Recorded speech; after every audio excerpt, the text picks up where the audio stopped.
a nice little pony. There's a lot to say about this little pony. Now, little girls had him, you know, nice lovely family's got him, and we broke other horses for him. So they say, oh, he's lovely, I trust him 100%. With the little girl rides him around the village where they live, and they trust him 100%, he's perfect. Which, for them, he definitely is.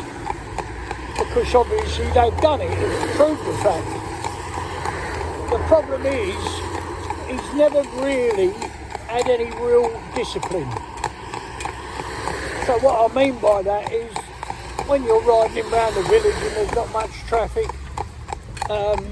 if he does something, you're more liable to be, you know, in control, possibly. Like, let's give you a for instance. If he's walking up the village and he's going to turn to the right, come over baby, like there for instance. Now that's a prime example. On the end of this barrier is just a simple, very, very simple striping chevron in yellow and black. He don't like them. So you'll see back there further, he was quite bad. So he drifted. This is 2-lane traffic, or it was 2-lane, the other side of the roundabout. And he come right over into the other lane and had no comprehension that there might be a motor car there, etc. You see what I mean? So what I'm saying is, and you say to me, well, why is that? Well, probably because he's now wearing blinkers, yeah? He's now having to do what I asked him to do. He's got to do for the safety of everybody concerned when you're on the public highway. Now you could say, well, he's going back and only be used in the village. That might be true, but what happened to us the other day, just the other day, it happened to us, our own road was closed and we had to go round, an awful long way round. I couldn't honestly tell you how far it was, further than we intended going, and dealt with some real heavy traffic because there was a diversion on. So on the small road we was on, there was arctics, there was a crane, you know, the crane moving along, and with a great big hook on the front, you know, they secure it to the front of the vehicle. But it was making a lot of noise, you know, as it come past, like chains rattling, you know. Come on, baby. So this little fella's good with traffic, but he's had to learn this. Also, what we've done today, we could drive him down to town, and the shortest distance we can do is about 4.5 miles, which is no good to a little pony like this who's not really fit yet, yeah? He's not up to that sort of mileage, so yes, although he'd do it, he'd be tired, wouldn't he, when he got here? But that's no good at all. So we have a cattle trailer, which is 7 foot high and about 5'6" wide. So we can put his little vehicle in, the one he's using whilst he's here with us, and we can bring him down, and when we get back you'll see when we turn off where we park, which is right next to the main road that comes in. So he literally comes out in heavy, heavy traffic. But I do want to stress the point that I get this quite a lot, where people say, oh, the pony's lovely, do anything with him, he's good. And that is true. They're not telling lies, but there's a different thing when they come here and they're now literally attached to a cart, aren't they? You know, they're tied onto this cart. It's a lot different thing from someone sitting on their back. For instance, you could go up anybody's driveway, you could turn in the smallest of spaces, you know, anything 3-4 foot wide. You could go up an alleyway You can't do that when you've got a vehicle even as small as this.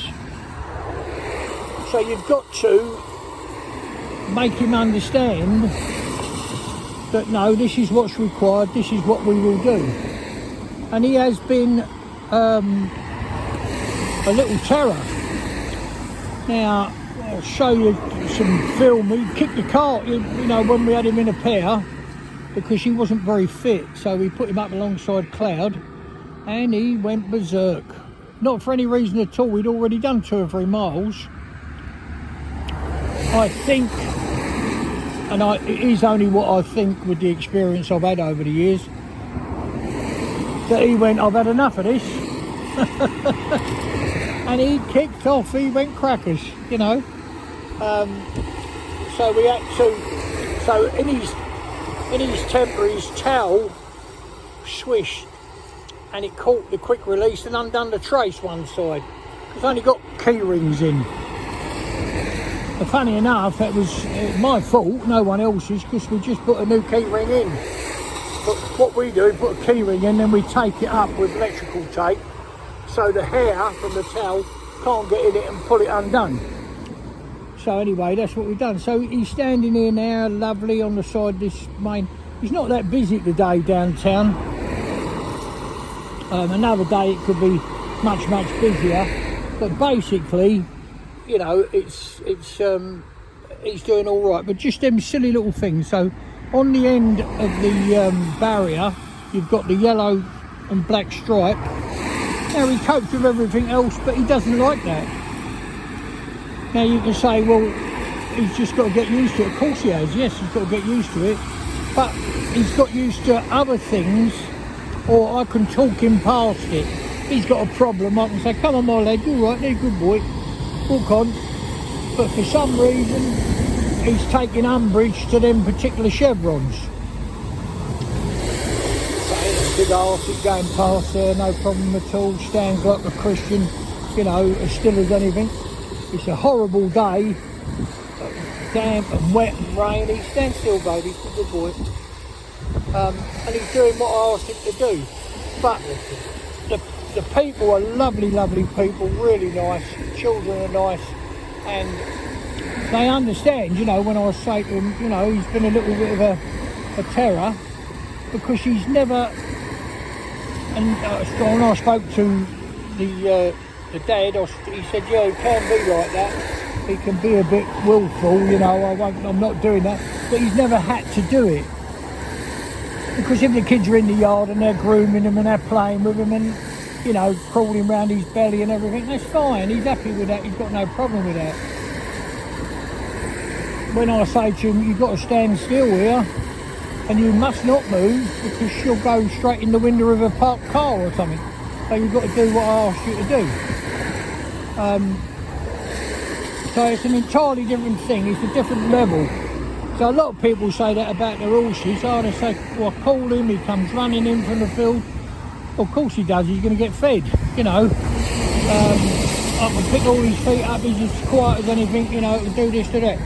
Now, all them things are true, people are not saying what's not true, but there's 2 standards or 3, and I would think we're, you know, the standards we require from horses to be safe, confident and happy is a lot different. I mean, if you had one on a lead rope and he was walking around the yard and it didn't stand still and it, you know, picked at a bit of grass and etc., it wouldn't really matter, would it? They can't do it here. I mean, there's grass here, just down here by this curb. But he can see that as well as I can. But he wouldn't think of putting his head down. He would have done before. He'd think he was perfectly capable of going up here on this grass at the side and having a graze, you know.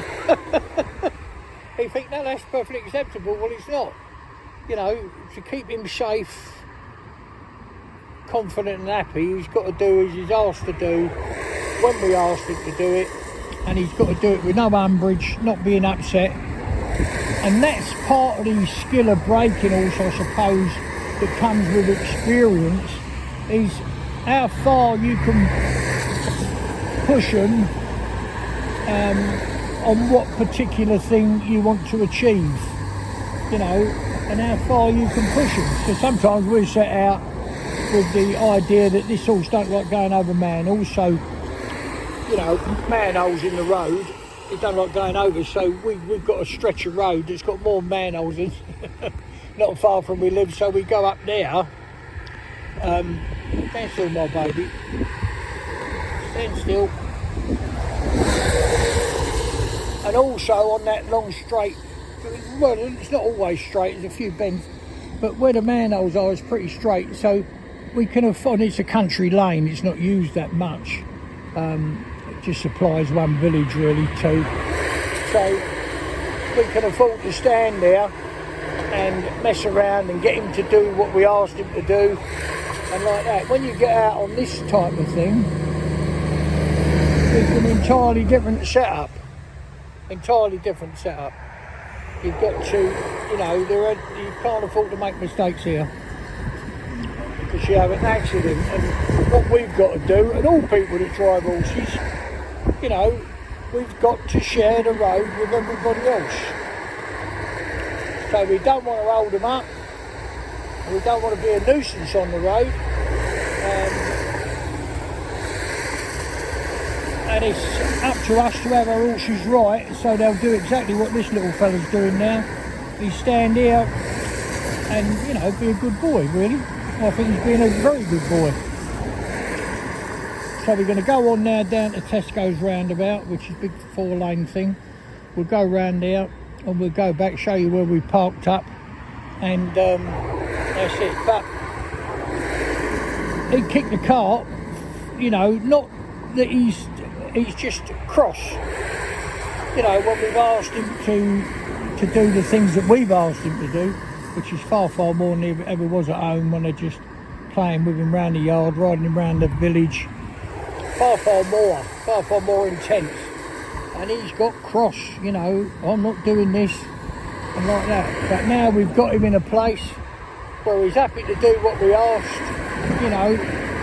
And yeah, he's a good boy. He's a lovely pony. I know I'll say that. Someone said to me, they're all lovely according to you. Well, they are, aren't they? They're all lovely in their own way. You know, even the ones that are proper little rascals, they're still lovely. He got saturated as soon as we unloaded him. That's why we didn't film it. We put him back in the box for a while till it stopped raining. So we get on our way now.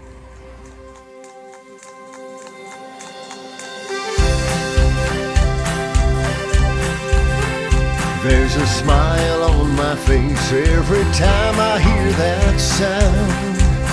The rhythm of the hooves as they touch the ground. And there's no better place I'd rather be than with my safe, confident horse.